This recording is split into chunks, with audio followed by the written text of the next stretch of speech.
Good morning world, how's it going? Thank you guys so much for tuning in. Today is going to be a talking vlog, so if you guys aren't interested in the talking vlog, feel free to click off. I will see you guys in tomorrow's vlog. Those of you who are interested, I'm really excited about this topic because it's one of those topics that I'm really interested to hear what you guys think. Obviously I have my own ideas, but it's something that I really want to hear from you guys as well. So the reason this topic came up is 3 weeks ago I posted a video called Trip Down Memory Lane Gate 2 Street, which you can find by clicking this link above. In the comment section of the video, a gentleman left a comment saying, "Obviously you both have Americanized, which is a negative." Now, believe it or not, being half Japanese and half American, this topic comes up quite more frequently than you would think. Because being Japanese, being American, people are always comparing the two. And when you're half, people are always trying to figure out which more of you are than the other. I wanted to touch on this. Is being Americanized actually a bad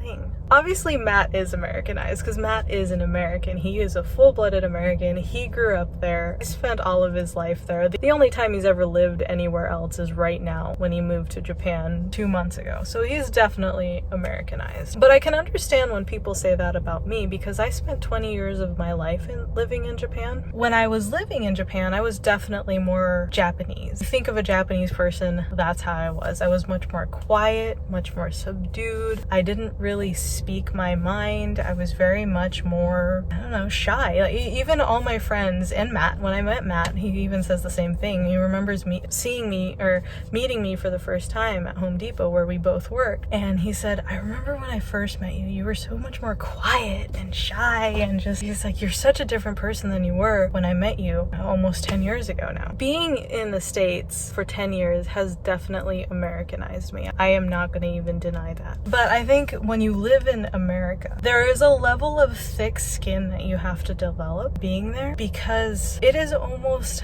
I don't want to use the term dog eat dog world, but it is a much more aggressive, that's not even the right word, it's a much more blunt culture. If you are shy, if you are meek, if you show any sign of weakness, people there eat you up. It's a thing that I've seen for the last 10 years. So like living in the States, I've definitely had to develop a thicker skin, which probably goes against my original Japanese persona. And I'm gonna tell you guys a story. When I first arrived in the States was 10 years ago, back in 2009. I arrived there with my ex-husband and his family. We landed in San Francisco Airport. I remember the entire plane ride. I was bawling my eyes out. I did not want to move to the States. I did not want to be in San Francisco. I wanted to be in Okinawa, Japan, where I could walk down to a Family Mart and buy my onigiris. Like I did not want to be in America. So we got into San Francisco Airport. One of the first things I did, I just kind of wanted to get away because my ex-husband's parents were kind of bickering and I was just like, I couldn't handle it. It was too much for me. So we were sitting there at the gate waiting for our next flight to Sacramento, and I was getting thirsty because we had just come off a flight. I excused myself and my ex-husband was like, "Do you want me to go with you?" And I'm like, "No, I just kind of want to be alone right now." So the closest thing where I could get a drink was a little coffee stand in San Francisco, right near our gate. And so I walked over there, and at the time I wasn't really much of a coffee drinker, so I really wanted some tea. And I was looking through the menu, but I couldn't really find anything other than coffee on the menu.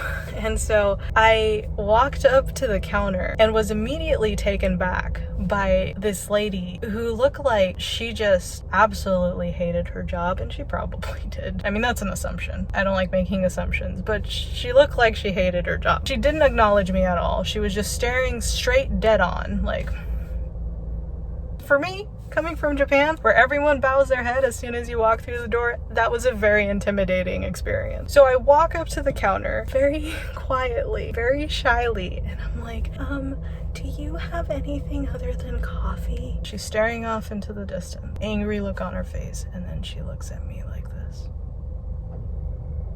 I laugh now that I think about it. It's a funny experience now, but back then I was terrified. I was this close to shitting my pants. Anyway, so she looks at me dead in the eyes and she goes, "Can't you read?" as she points to the sign above her. And I remember being so scared by this lady in the San Francisco Airport coffee shop because I have never been yelled at by a cashier in my life. And immediately I basically tucked my tail between my legs and just ran off crying. That was my first experience living in America 10 years ago. Fast forward a few years later. By this time I have acclimated to being in the States. I've developed a little bit more of a thicker skin over the years of being there, because you quickly find out, like I said, in the States, you cannot be shy or quiet because people will walk all over you. I was working at Home Depot and I was stocking the shelves as a garden associate, and this lady marches down the aisle, and this lady, she looked like she was a woman on a mission. She had a leaf blower in her arm and she was like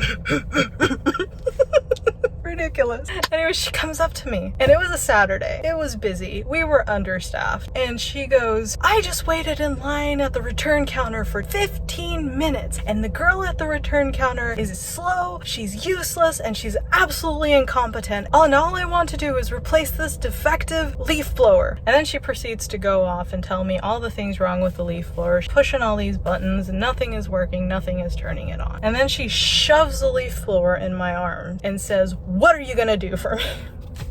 Retail, am I right? Now, at this point, I'm just like, whoa, I'm just sitting here stocking shelves. This lady comes up to me all pissed off, and I knew the girl that she was talking about, who she was calling incompetent, and that made me mad, because the girl that she was calling incompetent had a disability. She had some kind of spinal bifida, I think she was born with, so she wasn't able to move as well, but she wasn't incompetent by any means, and she wasn't stupid. Oh, that's another thing this lady called her. She called her stupid. She was stupid, slow, incompetent, and some other terrible thing that you why would you even say that to a stranger? I don't know. Anyways, she was actually very intelligent and hardworking, and probably one of the nicest people I've ever met. I was furious at this point. Just don't call strangers that. That's just so rude. So the whole time I'm looking over this leaf blower, this lady is just going on and off about how horrible we are as a company, how this is the last time she was ever going to shop at Home Depot, and how she was just from now on going to go to Lowe's down the street, which you hear a lot when you're working at Home Depot. I figure out what's wrong with the leaf blower. It's fine. She just didn't know how to use it. She probably didn't even pick up a manual. She probably took it out of the box, tried pushing a couple buttons, it didn't work, and then she was just mad. I remember looking her dead straight in the face and saying, incompetency must be a viral infection. And then I proceeded to turn on the leaf blower and gave her probably the sassiest smirk I could muster. She kind of stared at me for a little bit, didn't say anything, took the leaf blower out of my arms and walked away. Now that I'm looking back and I'm a little bit more mature, I remember back then I was like, oh girl, I just slapped you in the face. But now that I'm looking back at it, I actually feel really bad. Everybody makes mistakes, right? Like, we have moments where common sense tends to fly away from us, and we make mistakes that we probably wouldn't have made on normal occasions. And I don't know this lady's story. She might have just been having a really bad day. Her dog might have gotten run over, and then she had to blow leaves out of her garden while grieving for her dog, and then it didn't start, so she just got all flustered. I don't know her story, so the way I reacted, I actually feel really, really bad about. In the moment, I was like, that's right. But there's a stark contrast to who I was when I first got to the States, this meek little girl who got yelled at by the coffee shop lady and ran away, to basically slapping this lady verbally in the face over a leaf blower. Not saying that was a good thing, but what I'm trying to say is living in the States has made me a lot more strong-willed. It showed me a sense of freedom, and it showed me a sense of understanding my own value. I see it a lot in Japan, and this is one of the things that almost breaks my heart, is Japanese people have a tendency to let things just happen to them. Even if they're capable, even if they're valuable, they are quick to just bow their heads and just be like, oh, it's my fault, it's my fault. When it's like, no, sometimes you have to stand up for yourself. Sometimes it isn't your fault. Sometimes you have to let people know, you can't treat me like that as a person. The ability to know your worth and to be able to stand your ground, something is being done to you that's not right. That is a very special trait, and that's something I very much respect about Americans. I also love the fact that Americans are friendly. My sister, my half-sister, who has lived in Japan all her life, she came to visit me this last summer. We went to a car repair shop, and I remember talking to the guy who worked at the car shop, and I've never met him in my life. We came in and he was funny, and we clicked and we started bantering back and forth, and my sister was there the whole time. When we left the car repair shop, she looked at me and she said, I like that about Americans. I love that, you guys just freely talk to each other and banter back and forth, and like you don't even know him and you were just able to have a conversation and joke around and laugh and create a connection, where in Japan you don't have that with people who work at stores. You know, you would never have that encounter with somebody who works at Family Mart. The most you'll get out of people who work in retail in Japan is, hi, how are you, welcome to the store, and then thank you for coming in. There's no getting over that barrier and connecting with something, which I honestly think Americans are phenomenal at doing. They are so good at connecting with people on a deeper emotional level. There's a freedom to that. And that's something that I honestly think is extraordinarily respectable. Now, on the flip side of that, obviously you get some people who, like the coffee shop lady, who take that and turn it into bad customer service. There are things about Americans that I'm not too fond of. I think Americans can be very individualistic sometimes, especially in crises, which we're seeing right now with the corona pandemic. I'm not saying everybody is like that, but in Japan you tend to see everybody work together in a crisis, and in America it's like me, me, me, me. So there is that difference, and there are things that I don't like, but there's a lot of things I don't like about how Japanese people tend to do things either. This gentleman commented and he says that being Americanized is a negative thing. I don't think so. I think there are aspects of an American